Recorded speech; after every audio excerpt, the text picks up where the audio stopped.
Bonjour et bienvenue à cet épisode que j'appelle le mental versus l'intuition.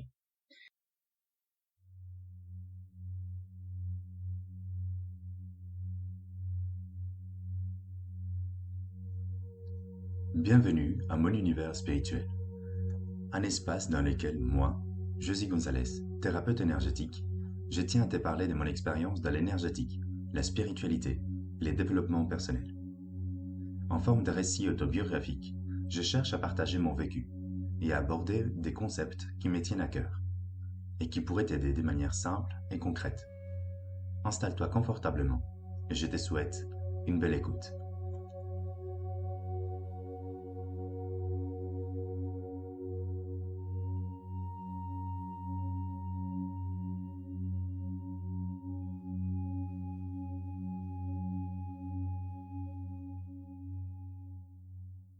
Je fais une petite pause dans la progression de mon podcast qui normalement se veut dans la longueur du temps de mon parcours de vie, chronologique plus ou moins, pour faire une petite parenthèse pour parler du mental et l'intuition.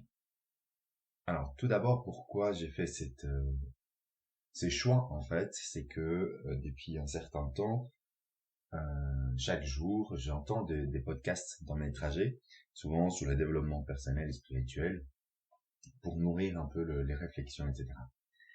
Et là, ça fait un moment que j'entends souvent des podcasts sur le mental, l'ego, le mental, et souvent le discours de faire taire le mental, attention au mental, etc. Et à chaque fois que j'entends ça, ça me crispe. Pourquoi? Parce que j'ai l'impression qu'on diabolise le mental comme si c'était quelque chose de très négatif. Alors sur le fond, j'entends. Je comprends ce que ça veut dire, je comprends pourquoi on a autant peur du mental. Parce que à quelque part, on peut se dire, ok, si on est uniquement dans le mental, on se coupe d'autres connexions. Alors des fois, on appelle le mental l'effet de ruminer, mais le mental s'enclenche pas tout seul, on le nourrit aussi, nous, dans nos expériences de vie, nos réflexions.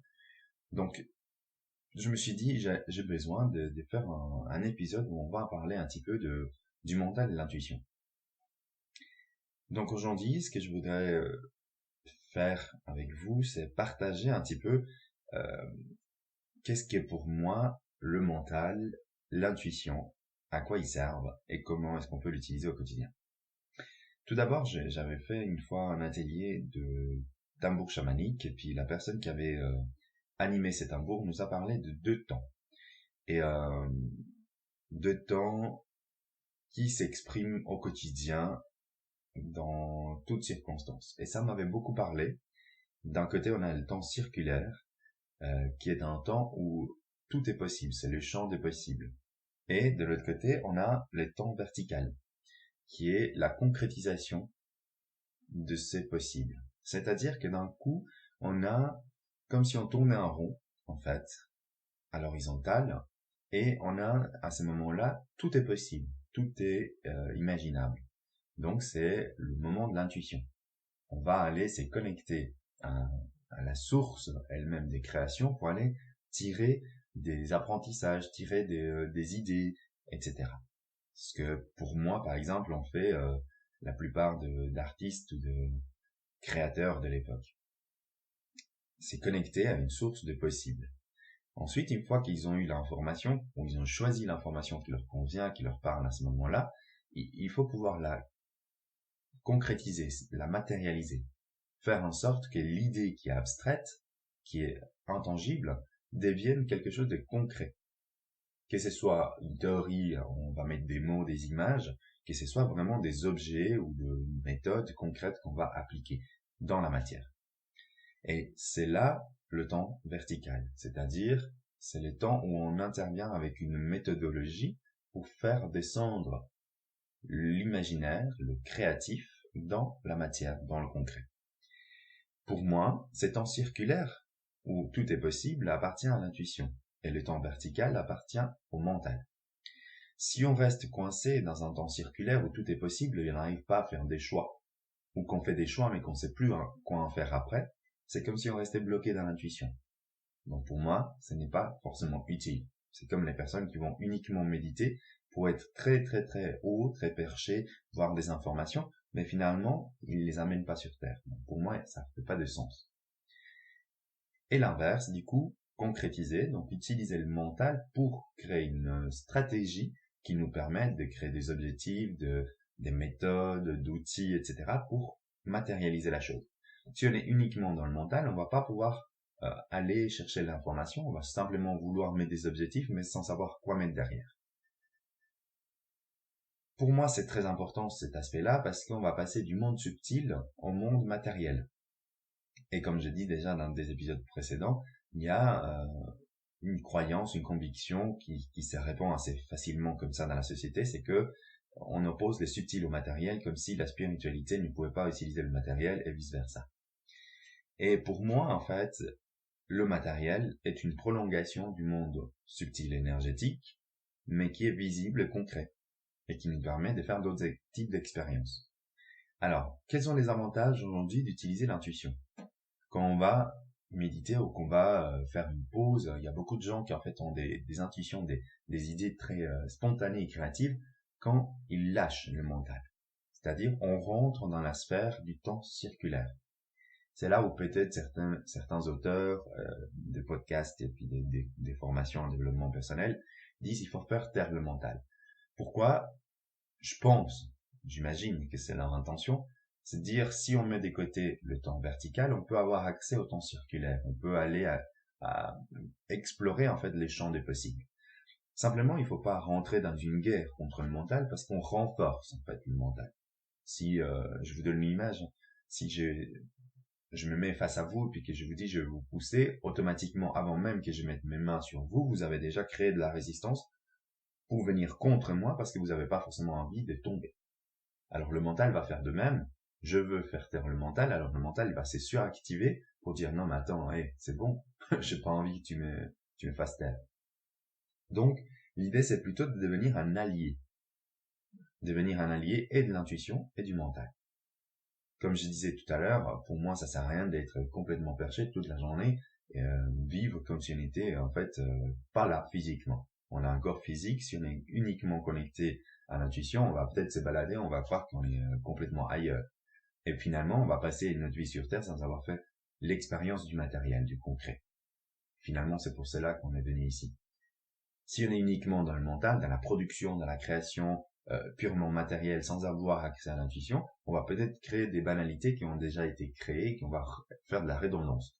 J'imagine ça un peu comme le travail à la chaîne, où on fait toujours du même, et on se sent pas forcément bien avec soi, on sent pas forcément l'inspiration venir, puis c'est un travail qui est répétitif. Tandis que si on donne un espace-temps à chaque partie, intuition et mentale, et puis on les fait travailler ensemble, sur cette logique de temps circulaire, temps vertical, alors à ces moments-là, en fait, on fait l'expérience des deux, on trouve un certain équilibre entre les deux, puis on arrive à faire l'expérience aussi du matériel. Comment accéder à l'un et à l'autre? Alors d'abord, il faut savoir que pour accéder au monde subtil, au monde de l'intuition, à ces temps circulaires de champ du possible, il faut enlever les limitations, c'est-à-dire déjà être capable de croire qu'on peut se brancher sur une espèce de matrice créatrice où il y a tout, même si on ne le connaît pas. Donc c'est ça un peu le premier défi, c'est de dire c'est pas parce que je connais pas quelque chose que je ne pourrais pas l'imaginer, le voir. Voilà, c'est pas je dirais que en fait c'est une fausse croyance qu'on s'est instaurée, mais finalement je sais même pas comment on a pu instaurer ça, sachant qu'à l'école par exemple on apprend toujours des choses qu'on ne savait pas. Pourtant elles existaient. Mais simplement on ne les avait pas imaginées parce qu'on ne nous l'avait pas montré. Donc l'idée c'est de pouvoir accéder à une sorte des bibliothèques où on a beaucoup de ressources, puis aller se brancher sur une ressource, sur un thème particulier. Alors pour ça, pour moi, la meilleure manière de le faire, c'est la méditation. Une méditation dans un lieu qui soit propice. Parce que si on veut mettre le mental sur son temps vertical et pas sur le temps circulaire, il faut à un moment donné pouvoir sortir de le stimuli constant. C'est-à-dire, dans notre vie au quotidien, on a beaucoup de stimuli extérieurs qui vont enclencher notre mental, qui vont nous faire réfléchir. Donc il faut aller vers quelque chose de calme.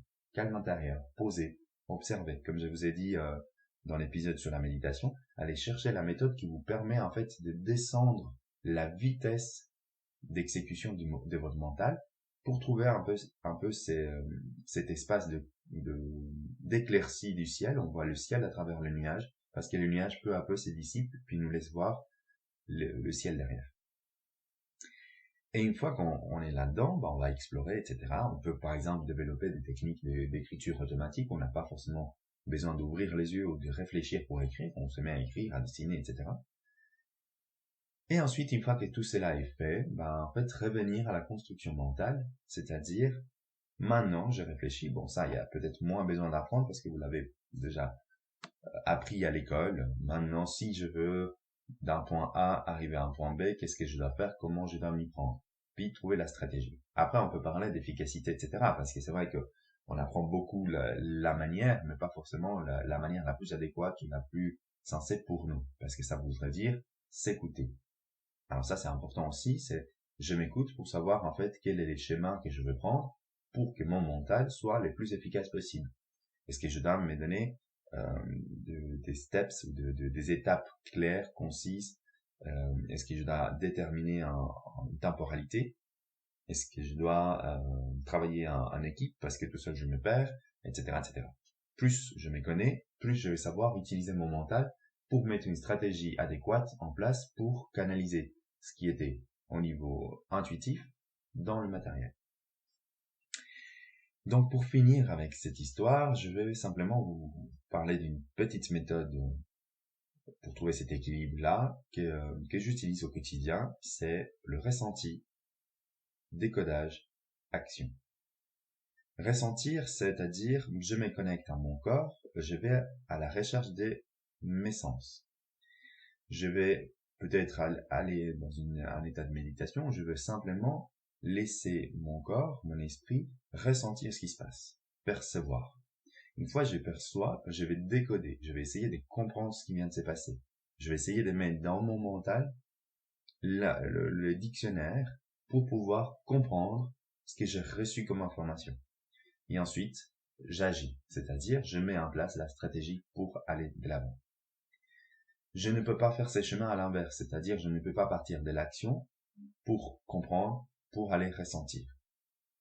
Parce que je ne peux pas concevoir quelque chose qui n'est pas créé depuis la matière. Autrement, c'est quelque chose qui est déjà créé. Je peux m'inspirer, c'est-à-dire je peux me connecter à un objet et dire, ok, comment est-ce que je pourrais améliorer cet objet? Je pars de l'objet, mais je me branche tout de suite au ressenti. Ok, mon intuition me dit, on pourrait faire ci, on pourrait faire ça. Je vais décoder au niveau mental, est-ce que c'est logique, est-ce que ça pourrait marcher, est-ce que c'est possible de le mettre en place? Et ensuite, je dis, ok, comment je vais m'y prendre? Alors voilà, si vous voulez arrêter cette guerre entre mental et intuition, vous pouvez simplement vous brancher sur cette méthode et avoir en tête qu'il y a ces deux temps, circulaire et vertical, qui coexistent et qui sont importants, qu'on ne peut pas vivre l'un sans l'autre. En tout cas, si on veut être équilibré puis qu'on veut vraiment faire l'expérience de la lumière et du matériel. Alors je vous invite à faire du mieux que vous pouvez et à partager vos expériences, votre avis aussi sur le mental et l'intuition dans mes différents réseaux sociaux, Instagram ou Facebook, sur le nom de Oui au Bien-être. Merci et à bientôt.